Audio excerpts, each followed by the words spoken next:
তার ফলে যদি জনগণ বিভ্রান্ত হয়, আমরা জনগণের সমর্থন থেকে বঞ্চিত হব। একটা জিনিস আপনারা দয়া করে শুধু মনে রাখবেন, যে আজকে যারা আপনারা উপস্থিত আছেন, এরা হলো বিএনপির যে স্ট্রাকচার, যে অবয়ব, এটার মধ্যভাগ। আপনারা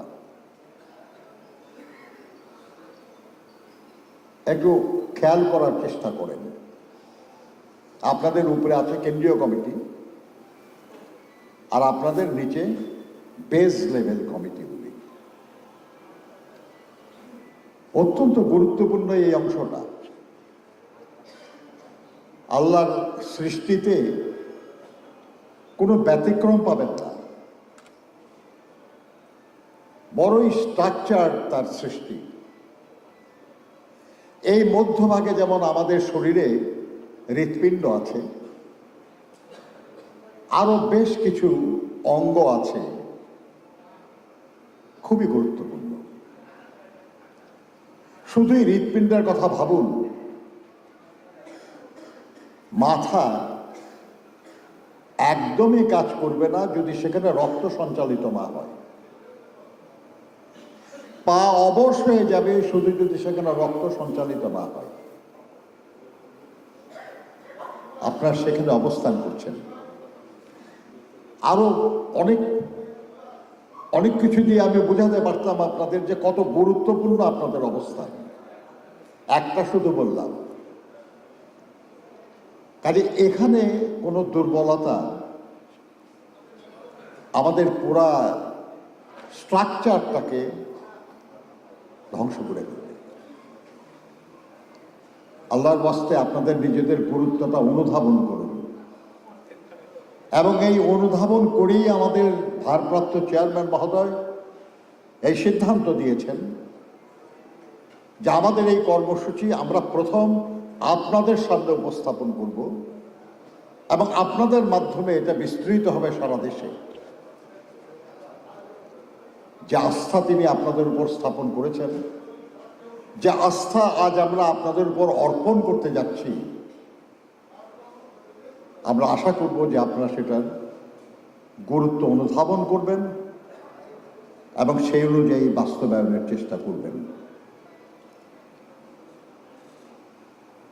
আমাদের যে 31 দফা কর্মসূচি, এটা অনেক অনেক দিনের অনুশীলনের মাধ্যমে এটা প্রণীত হয়েছে। আমরা শহীদ রাষ্ট্রপতি জিয়াউর রহমানের 19 দফা কর্মসূচি, দেশনেত্রী বেগম খালেদা জিয়ার ঘোষিত ভিশন 2030, এবং এর আগে আমাদের ভারপ্রাপ্ত চেয়ারম্যান মহোদয়ের 27 দফা কর্মসূচি, এর আলোকে আন্দোলনে যারা আমাদের সঙ্গে যুক্ত ছিলেন, বিভিন্ন ধরনের রাজনৈতিক দল, ডান বাম, মধ্য ডান মধ্য বাম, তাদের সবার সঙ্গে পরামর্শ করে, আপনাদের সঙ্গে পরামর্শ করে এই 31 দফাটা প্রণয়ন করা হয়েছে। একটা ছোট্ট বইয়ের মধ্যে এটা প্রিন্ট করে আপনাদের সামনে দেওয়া হয়েছে। এর মধ্যে অনেক কিছুই আছে যেটা সম্পূর্ণ না। যেমন ধরেন, আমরা বলেছি যে আমরা সংসদে আইন প্রণয়নের ক্ষেত্রে আমরা একটা উচ্চ সভা প্রতিষ্ঠা করব। পৃথিবীর বহু দেশে আছে, আমাদের দেশে নাই, আমরা এটা করতে চাই।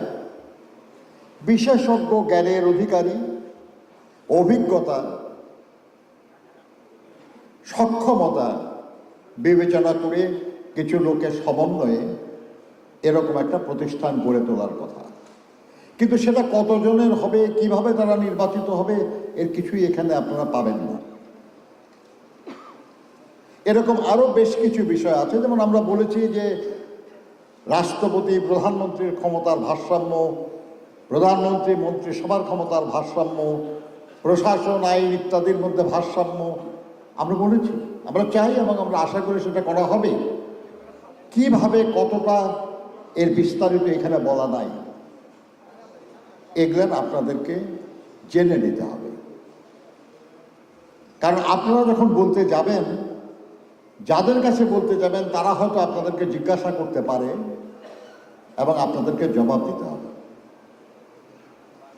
এই জন্য যা আপনারা শুনবেন তার কোনো কিছু যদি বুঝতে অসুবিধা হয় তাহলে আপনারা একটু ক্লিয়ার করার চেষ্টা করবেন। যেমন এখন যদি আপনারা আমাকে জিজ্ঞাসা করেন যে আপনারা উচ্চসভা কতজন সদস্য হবে, আমার জবাব হবে যে আমরা এখনো স্থির করি নাই, আমরা আপনাদের পরামর্শ চাইছি, বলেন কতজন হইলে ভালো হয়।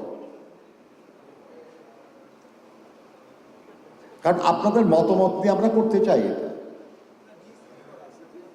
এরকম ধরনের কিছু বিষয় আছে যেগুলো আপনারা ক্লিয়ার করে নেবেন, যাতে করে আপনারা যখন আবার বলতে যাবেন তখন যেন আপনারা অপ্রস্তুত না হন। আমি আলোচনা বাড়াতে চাচ্ছি না, এখানে অত্যন্ত অভিজ্ঞ ব্যক্তিরা আছেন যারা এই বিষয় নিয়ে এর আগেও অনেক জায়গায় কথা বলেছেন, আপনাদের সামনেও তারা বিস্তৃত আলোচনা করবেন। আমি আপনাদের আবার অনুরোধ করব, এই ময়মনসিংহ বিভাগের একজন হিসাবে সুশৃঙ্খল একটা অনুষ্ঠান যেন এটা হয়, এবং আপনারা এই সবাইকে একসাথে পাবেন না কখনো, এই সুযোগটা আপনারা নিন।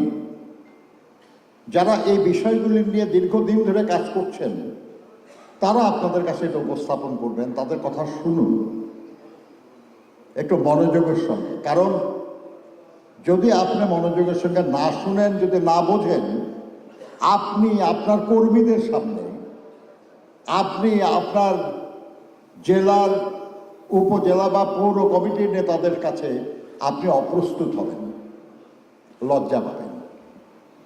এটা যেন না হয়।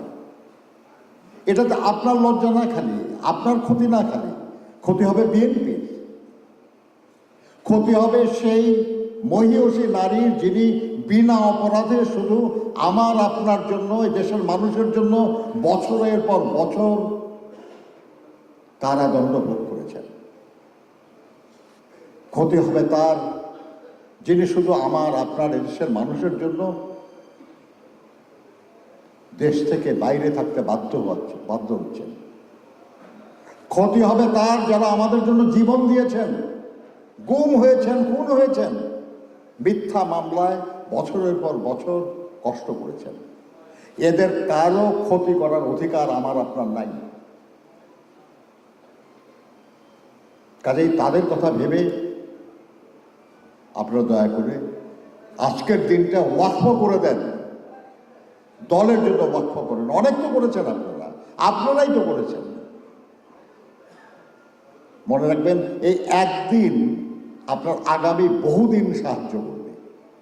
আপনাদের ধন্যবাদ। আসসালামু আলাইকুম।